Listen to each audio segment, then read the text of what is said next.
안녕하세요, 목사님. 안녕하십니까? 안녕하십니까? 실은 저희가 거의 세 달 가까이 있다가 다시 만나는 거예요. 아, 시간 빠릅니다.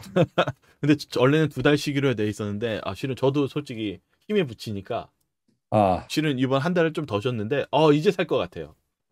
네. 저도 그렇습니다. 한편 좀 더 쉬었으면 하는. 너무 또 바쁘시게 또 목회 생활 하셨을 것 같아요. 네, 저희는 앞에 장막회도 있고, 또 뭐 계속 전도회 준비하고 이러다 보니까 음, 저도 그렇죠. 뭐 정신 없었습니다. 네. 네, 거기 현지에는 코로나 상황 또 어떤가요? 여기는 조금 잠잠해진 듯 하다가 다시 이제 좀 폭발적으로 늘어나가지고요. 음, 다시 사회가 조금 긴장을 하고 있습니다. 네, 한국도 거의 마찬가지로 거의 2천 명 지금 내외로 지금 왔다 갔다 하고 있는데, 음. 참 이게 쉽게 맞춰지지가 않네요. 네, 마치 화인 여사가 말씀하신 것처럼 네. 사탄이 이 질병을 퍼뜨리고 또 사람들이 이렇게 자꾸 치료제를 만들지만 네. 계속해서 이렇게 대도시가 황폐되어 간다. 뭐 이런 음. 말씀을 한 것을 전조 네. 지금 딱 그 상황이라기보다는 전조 현상처럼 느껴지는 그런 때인 것 같습니다. 그래요. 아마 이게 전 세계적으로 저희 전 재림교인들이 아마 이 어려움과 고통을 당하는데 다들 힘내시길 바라겠습니다. 그리고 아멘, 아멘, 하나님은 살아계시니까 분명히 하나님의 역사대로 이 세상이 움직일 거라 믿습니다. 아멘, 아멘. 우리가 지난 시즌에 이제 사무엘서를 하다가 마쳤는데요. 이번 시간에는 어떤 내용을 하는지 좀 말씀해 주시죠. 네, 저희가 사무엘 17장으로 잠시 다시 돌아가서 이 영적 싸움의 이 원리 음. 원리에서 좀 우리가 살펴보고 싶습니다. 왜냐하면 지금 현재도 사실 네. 우리가 외적으로 보기에는 뭐 코로나다, 뭐 경제 위기다, 아니면 강대국 간의 어떤 힘이 대치다 이렇게 보이지만 사실은 이 뒷면에는 그리고 그 깊숙한 곳에는 영적 싸움에 그 엄청난 이 에너지가 있습니다. 그리고 우리도 지금 그 한가운데서 영적인 분별력과 그리고 영적인 역동성, 에너지가 없으면 네. 우리가 휩쓸리게 돼 있어요. 음. 근데 이게 이스라엘 역사 속에서 그대로 나타나고 있다는 거죠. 그렇군요. 그럼 우리도 지금 살고 있는 이 삶이 그냥 현실적인 눈만 바라보지 마시고 영적인 세계도 우리가 이번 시간을 통해서 좀 바라보는 그런 시간이 되었으면 좋겠습니다. 아멘, 네. 아멘. 그러면 우리 한번 시작해 볼까요? 네, 그러면 한번 살펴보겠습니다. 제목은 낙담하지 말자. 네. 아주 이제 단도직입적으로 우리 네. 지금 많은 분들이 낙담하고 계신 분이 계세요. 아, 코로나 언제 끝나나? 이거 도대체 언제 낙담하지 맙시다. 이런 내용으로. 네, 사무엘서 6번째 시간이고 이 주제로 두세 번 정도 말씀을 나누고 싶습니다. 네. 낙담하지 말자. 네, 그러면 한번 들어가겠습니다. 근데 다시 한번 리마인드 하는 거는 이 사무엘상은 사무엘의 일종의 뭐다? 일기다. 네. 이게 개인적인 음. 그러니까 속 이야기를 다루고 있다는 것을 다시 한번 기억하면서 17장 1장 볼까요? 네. 블레셋 사람들이 그 군대를 모으고 싸우고자 하여 유다에 속한 소고에 모여 소고와 아세가 사이에 에베스 담밈에 진침해. 네, 블레셋 사람들이 사람을 모아요. 진을 칩니다. 왜요? 싸우려고. 싸우려고요. 네. 싸우려고. 싸우기 위해서 뭐가 필요해요? 군대가 필요하지 않을까요? 군대가 필요하니까 모아야 되는 거예요. 모아. 네. 그래서 모은 사람을 딱 진을 대응을 해가지고 딱 준비 태세를 갖추는 거죠. 이게 싸우려면 모으고 진을 치는 겁니다. 네. 영어에서 보면 gather 모이는 거죠. gather. 그리고 준비해야 되네요. 그렇죠. get camp. 캠프하는 우리 캠핑 많이 하잖아요. 네. 캠프를 치는 것입니다. 2절 볼까요? 사울과 이스라엘 사람들이 모여서 엘라 골짜기에 진치고 블레셋 사람을 대하여 항우를 벌였으니. 자, 여기서도 그러니까 17장 1절에도 모이고 진을 치고 네. 17장 2절에는 이스라엘 백성이 블레셋이 와가지고 모여서 진을 치니까 여기도 어떻게 해야 돼요? 또 진을 쳐야겠네요. 모여서 진을 쳐야 되는 거예요. 네. 이게 뭐예요? 싸움의 기본기라는 것입니다. 전쟁. 전쟁. 여기도 gather, camp. 뭘 위해서? battle. 전쟁을 위해서. 자, 3절 볼까요? 블레셋 사람은 이 편 산에 섰고 이스라엘은 저편 산에 섰고 사이에는 골짜기가 있었더라. 그러니까 양쪽이 모였고 진을 쳤는데 그 사이에 골짜기가 있는 거예요. 그렇죠? 한 편은 이쪽 산, 다른 편은 반대쪽 산. 이렇게 지금 모여 있는 거죠. 자, 근데 여기서 우리가 한번 생각해 봐야 될 것이 있는데 그것이 뭐냐? 같은 모티브, 그러니까 같은 그림이 성경 곳곳에서 등장한다는 거죠. 근데 이게 모여서 진을 치는, 모여서 진을 쳐서 하나님의 백성과 하나님을 대적하는 백성 사이에서 모여서 진을 치는 장면이 등장합니다. 그게 언제냐? 전쟁의 장면인데 우리 다니엘 하면서 좀 배웠었죠, 그렇죠? 네. 다니엘 11장 44절 볼까요? 그러나 동북에서부터 소문이 이르러 그로 번민케 하므로 그가 분노하여 나가서 많은 무리를 다 도륙하며 진멸코자 할 것이요. 네, 다니엘 11장 40절에서 45절이 대국 미가엘이 일어나기 직전의 사건인데 네. 11장 40절 초반에 마지막 북방왕이 마지막 남방왕과의 싸움에서 대승리를 거두면서 네.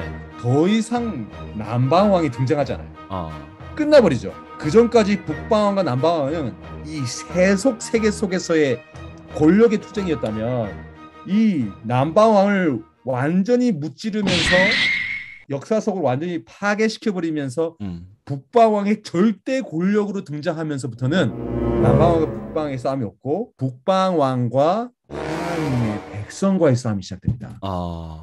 지금 우리가 그 시점을 향해 가고 있어요. 아직 남방왕이 살아있어요. 이 시기에, 네. 이 시대에. 아직 아닌 거예요. 아직 오지 않은 거예요. 아직 하나님의 백성을 향한 직접적인 공격은 올 수가 없어요. 왜? 북방왕이 최상권을 장악해야 돼요. 마지막 남방왕과의 싸움을 통해서 북방왕이 천하 네. 유아 독존 뭐 이야기하시는 거 아니에요? 그렇죠, 그렇죠. 이제 생각이 큰일 났습니다. 주여, 이게 제가 지금 자, 그러니까 네. 지금 우리가 북방왕이 누군지는 알고 있죠, 그렇죠? 네, 궁금하신 분들은 지지난 편에 있는 뭐 다니엘서 11장을 한번 참고해 보시면 되겠습니다. 그렇습니다. 북방왕이 남방왕을 깔아뭉개면서 디딤돌 삼아서 지상 최고의 힘으로 네. 우뚝 서게 됩니다. 그러면서 뭐예요? 동북에서부터 오는 소문이 북방왕을 번민케 해서 화가 나서 많은 무리를 다 도륙하는 겁니다. 그게 계시록 13장에 있는 내용과 닮아있죠. 네. 자, 45절 그럼 어떻게 해요? 그가 장막 궁전을 바다와 영화롭고 거룩한 산 사이에 베풀 것이나 그의 끝이 이르리니 도와줄 자가 없으리라. 네. 북방왕이 장막 궁전을 바다와 영화롭고 거룩한 산 사이에, 여기가 전쟁터라는 겁니다. 전쟁터. 네. 그러니까 이 양진영이 캠프를 치는데 영화롭고 거룩한 산에는 하나님의 백성이 네. 대군 미가엘이 네. 그리고 이 사단과 북방왕의 세력은 바다에서 네. 해변에 올라와서는 이 땅에다가 자기들 진을 치는 모습입니다. 그러면 이게 성소를 중심으로 해서 싸우는 전쟁과 같은 그런 모습을 얘기하는 건가요? 그렇습니다. 여기도 보니까 텐트, NASB 보면 북방왕이 he will pitch the tent of his royal pavilion. 그러니까 장막 궁전을, 왕이 거하는 전쟁터에서 쓰는 그 장막 궁전을 거룩한 산이 보이는 그 앞에다가 딱 쳐서 뭐예요? 마지막 전쟁을 준비한다는 거죠. 이건 요한계시록 13장, 14장의 그림과도 닮아 있는데 이거를 제가 그림으로 한번 이렇게 간단하게 해봤습니다. 자, 여기서 보시면 자 보세요. 자, 약간 보시면 여기 보시면 계시록 13장에 보면 큰 바다, 네. 물 여기 보이죠? 물, 네. 물, 바다. 여기서 용이 나와요. 용이. 네, 바다는 큰 물이고 백성이죠. 네. 나라, 백성. 용, 바람이 와 보니까 전쟁과 회오리 바람 속에서 용이 딱 나오는데 용은 곧 사단입니다. 근데 이 사단이 누구를 불러내요? 복합적인 짐승. 네, 다니엘 7장에 나오는 그 짐승의 복합체를, 작은 뿔까지 달려있는 그 집합체를 바다에서부터 딱 불러냅니다. 얘가 첫째 짐승이죠. 작은 뿔 세력이에요. 자, 그리고 나서 또 뭘 불러내요? 땅에서 새끼양 같은 짐승. 이건 개신교 미국이죠. 예, 이게 계시록 13장. 이게 누구의 군대? 사단의 군대가 되는 거군요. 사단의 군대이겠죠. 사단의 군대. 네. 근데 계시록 14장에는 뭐가 있어요? 시온산에 누가 서요? 어린 양 예수께서 서는 것입니다. 그러니까 시온산은 우리 시편 20편에 보시면 시온산은 곧 하늘 성전이고 네. 그리고 우리가 계시록 5장에 보면 이 하늘 성전, 하늘 보좌 다 같은 곳입니다. 그러니까 어린 양이 계신 시온산, 하늘 보좌, 하늘 성소, 네. 하나님의 백성이 이곳에서 모이죠. 자, 그런데 그 다음 어떻게 되느냐? 자, 다니엘 11장을 여기다 딱 끼워 넣으면 이런 그림이 그려지는 거죠. 이런 그림이 여기서 보시면 북방왕이 누굽니까? 이 첫째 짐승 작은 뿔 세르게예요. 로마 카톨릭. 네, 마지막 북방왕입니다. 네. 근데 사실 이 마지막 북방왕 로마 카톨릭 교회가 이 새끼양 같은 짐승 개신교 미국과 연합을 해요. 마지막 순간에는 이 연합체가 북방왕이라 봐도 무관한 거죠. 그리고 그가 뭘 세워요? 장막궁전이요. 장막궁전, 거룩한 산, 시온산이 바라보이는 그 땅에다가 자기들이 첫째 짐승과 새끼양 같은 짐승이 연합하는 곳에다가 마지막 싸움을 위한 장막궁전을 지는 것입니다. 아, 전쟁을 준비한다는 거군요. 그렇죠. 근데 하나님의 백성은 어디예요? 14만 4천은 시온산에서 어린 양이 어디로 인도하는지 따라가는데 네. 어린 양이 어디 있어요? 하늘에. 하늘 성소. 히브리서에 되어 있죠. 그렇죠? 네. 하늘 성소에서 대제사장이신 예수님을 따라하는 거예요. 결국 하나님의 백성은 어디 거하게 될까요? 하늘에 가야 돼요. 하늘 성소에 어린 양 그리고 대제사장 우리의 왕이신 예수님과 함께 거하게 되는 것입니다. 결국 이 싸움은 지상 성소와 또 하늘 성소, 가짜 예배와 진짜 예배의 대쟁투가 되겠다는 거죠. 그러니까 이것만 딱 봐도 뭐예요? 모여서 진을 치고 사무엘상 17장에 나오는 이 모여서 진을 치는 모습이 계시록 13장, 14장 그리고 다니엘서 11장에 동일하게 나타나고 있다는 거죠. 그렇게 들으니까 진짜 이해가 되네요. 이 모양과 하는 행동이나 이런 모습들이 정말 전쟁을 위해서 싸우는 그 사단의 군대를 모으는 장면이 보이네요. 그렇습니다. 그러면 이게 왜 중요한가? 우리 어릴 때 우리 목사님도 그런 놀이 했는지 모르겠는데 우리 편 할 사람 여기 다 붙어라 하면 이렇게 막 붙어요. 막 네. 이렇게 해가지고 그렇죠? 네, 그거 했죠. 여기 다 붙어라 해가지고 돼요. 붙어야 돼요. 그렇죠? 네. 그래서 우리 편 상대편 그게 뭐예요? 모으는 거예요. 한판 붙으려면 세를 규합하는 거예요. 네. 네, 이게 우리 그냥 뭐 어느 세계 다 똑같아요. 영적인 육적인 세계 똑같이 어떻게 해요? 싸우면 모으는 거예요. 모으는 거. 전쟁인 것이죠. 전쟁. 그러면 우리도 이 전쟁의 원리를 영적인 세계 속에서 똑같이 적용해야 되는 거예요. 우리도 영적 전쟁 준비를 위해서 지금 뭐 할 때예요? 모여야 할 때네요. 모여야 하는 때인 것입니다. 근데 어디로 가야 될지 정해야 될 때네요. 그렇죠. 그러니까 어디로 가서 붙을 것인가가 중요하다는 것입니다. 네. 내가 어디 가서 붙을지를 정한다면 빨리 확실하게 붙어야 돼요. 어정쩡하게 뭐 괜찮지 뭐. 뭐 이게 뭐 좀 더 하고 이럴 때가 아니라는 것입니다. 그러다 보면 어떻게 해요? 코로나 바이러스, 백신, 이러다 보면 어떻게 우리의 관심이 완전히 딴 데 딱 달라붙게 되는 거예요. 맞아요. 그러면서 예수님이 이거 뭐가 없어요. 나중에는 아니면 부동산, 아니면 주식, 비트코인, 이런 거에 제가 정지하는 게 아니라 네. 그게 우리의 엄청난 자석이 되면서 사람들이 이상한 전쟁터로 가는 이상한 전쟁터. 전쟁을 하려면 내 아군이 내 주인이 내 장군이 어딘지 분명히 알고 거기 가서 딱 붙어야 되는데 네. 딴 데 가서 찰싹 붙어버리니까 길을 잃어버리는 것입니다. 맞아요. 제가 이제 오늘 이렇게 간증 아닌 간증을 제가 지난주에 네. 제가 무교군 교회가 없는 곳을 개척하려고 갔습니다. 네. 여기서 한 8, 9시간 운전해서 북쪽으로 하는 곳인데 참 멀리 가셨네요. 네, 거기 저희 교인 중 한 분이 제가 한번 말씀드린 제프랑 트레이시 가족이 거기 가서 우연히 하나님께서 만나게 해주신 한 가정이 있어요. 거기서 계속 갈 때마다 지난 2년 동안 꾸준히 성경 공부를 해서 네. 이번에 한번 열매를 거두자 해서 갔습니다. 그런데 지난번 제가 그곳에 갔을 때에 그 교회 에큐메니컬 교회가 있어요. 그러니까 범기독 교회가 있습니다. 초교파적인 모임인가요? 초교파적인 교회가 있는데 그곳 지도자인 리차드 장로님을 방문하게 됐어요. 근데 제가 제7 안식일 예수 재림교인이라는 것을 말씀드리고 또 장로님도 이런 저희 교회에서 익히 들고 아셨지만 좀 부정적인 인상이 있으셨어요. 하지만 저희가 항상 함께 기도하고 짧은 성경 공부와 겸손하고 그리고 하나님의 사랑과 그 하나님의 사랑이 진리를 통해서 나타나는 것을 말씀드리니까 이분이 크게 감동을 받으시고 다음번에 오면 일요일에 자기 교회에서 꼭 설교를 해달라고 하셨어요. 그래서 제가 이번에 가면서 우리 막 은퇴하신 우리 전도의 전문 목사님 저스티스 목사님 계신데 그분이 나도 그 뜨거운 영의 전쟁터, 역사 현장에 가고 싶다는 거예요. 자기도 좀 붙여달라고 하시더라고요. 그래서 아유 가시죠. 그럼 같이 갑시다 해가지고 네. 9시 10시 하면서 계속 그 우리 목사님의 권면을 제가 들었죠. 네. 그리고 가서 네. 제가 딱 기도하는데 저보다는 우리 전도의 전문 목사님 이분이 말씀하는 것이 하나님께 영광 돌리겠다 싶어가지고 네. 우리 리차드 장로님이 저보고 이제 설교하시냐고 했지만 제가 아니라 우리 저스티스 목사님 여기 그래서 저스티스 목사님을 단에 세워서 말씀을 전하겠습니다. 근데 놀라운 게 뭐냐면 네. 이 제7 안식 예수 재림교회의 다니엘 9장 예언을 통해서 예수 그리스도의 침례와 십자가 고난, 스데반의 순교 이것을 딱 펼쳐서 보이니까 이 분들이 다들 엄청난 감동을 받으셨어요. 그래서 다음에 제발 다시 오시라고. 그리고 우리 제7 안식 예수재림교회 목사님이시지만 저희 교회 오셔서 목사님 해주시면 안 되냐고. 이야.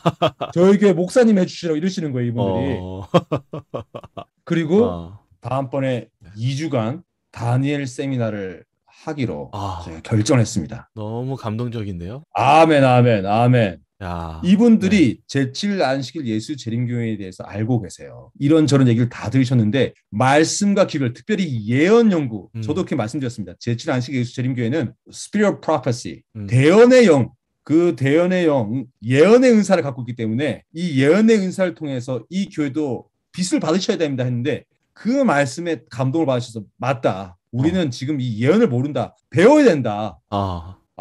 그래서 감동을 받으셨어요. 그리고 일요일 저녁 이 산의 시내에 보이는 잔 앤 조디 이 부부가 끊임없는 성경 연구를 통해서 특별히 모든 진리를 다 깨달았는데 이 제7 안식 예수 주례인가 내가 몸담아야 할 교회인가 그것에 대한 질문이 있었습니다. 그런데 계시록 12장 17절 용이 분노해서 누구한테 가요? 하나님의 남은 백성한테 가는데 하나님의 계명을 지키고 예수의 증거를 가진 백성이에요. 그리고 어디로 가요? 19장 10절. 이 예수의 증거는 뭐예요? 예언의 영. 예언의 영. 이 예언의 은사를 통해서 우리가 하나님의 뜻을 이 마지막 때 1844년 그러니까 마지막 때의 시작은 1798년 마지막 심판의 시작은 1844년 이 시대에 우리에게 주신 하나님의 이 거룩한 교회 이 교회의 정체성을 이분이 깨달으시면서 침례를 받으신 겁니다. 아멘. 그러니까 이분들이 지금 뭐 하신 거예요? 이 디즈레이크라는 곳인데 이곳에서 우리 초교파 교회도 그렇고 이 존 앤 조디도 그렇고 성경 특별히 예언 연구를 통해서 내가 어디에 붙어야 되는지 내가 어디로 가야 되는지 무엇을 해야 되는지 깨달은 것입니다. 이게 그 전쟁과 연관이 되어 있겠네요. 그렇습니다. 그러니까 요한계시록 14장 4절 14만 4천 어린 양이 어디로 가니 따라가는 자들 그들의 특징이 이렇게 나와 있습니다. 요한계시록 14장 4절 어떻게 되어 있습니까? 이 사람들은 여자로 더불어 더럽히지 아니하고 정절이 있는 자라. 여자는 교회죠. 그러니까 이 더럽혀진 교회 간음한 교회 음녀 계시록 17장에 있는 음녀 즉 계시록 13장에 있는 첫째 짐승 둘째 짐승 그리고 사단의 연합에서부터 떨어져 있는 자들이죠. 어린 양이 어디로 인도하든지 따라가는 자며 따라가야 돼요. 붙어야 돼요. 따라 붙어야 돼요. 상대편에 붙는 게 아니라 어린 양한테 붙어야 되는 것입니다. 사람 가운데서 구속을 받아 처음 익은 열매로 하나님과 어린 양에게 속한 자들이니 그 입에 거짓말이 없고 흠이 없는 자들이더라. 그러니까 이제 우리 이거 이제 심각하게 생각해야 됩니다. 우리 이제 두 주인 섬기는 게 좀 이제 점점 힘들어져요. 점점 더 선이 명확하게 가고 있죠. 그렇습니다. 예수님이 주님 하면 예수님을 주님으로 임금님으로 섬겨야 되는 거예요. 우리 마태복음 17장이죠. 7장인가요? 17장인가요? 주여 주여 주여 제가 주의 이름으로 귀신도 내쫓고 제가 온갖 이적을 행했습니다. 근데 예수님 뭐라고 해요? 모른다고 말씀하셨죠. 난 너 모르겠는데 날 떠나라 이 불법에 행하는 자들아 lawlessness 법 없는 자들아 나 따라오려면 뭐예요? 내 계명을 지키고 예수의 증거를 가지고 있어야 돼요. 예수님이 임금이면 예수님한테 딱 붙어서 임금님을 섬겨야 되는 거예요. 예수님도 어떻게 해요? 두 주인을 섬길 수 없다. 우리가 돈 벌고 성공하기 위해 노력하지 말아야 그게 아니죠. 예수님을 딱 중간에 놓고 예수님과 딱 붙어서 그 길을 가야 된다는 것입니다. 자꾸 이렇게 다른 주인 내 마음에 모셔놓고 예수님이 내 주인이야 이게 거짓말인 것입니다. 음. 거짓말. 자, 그러면 다시 한번 볼까요?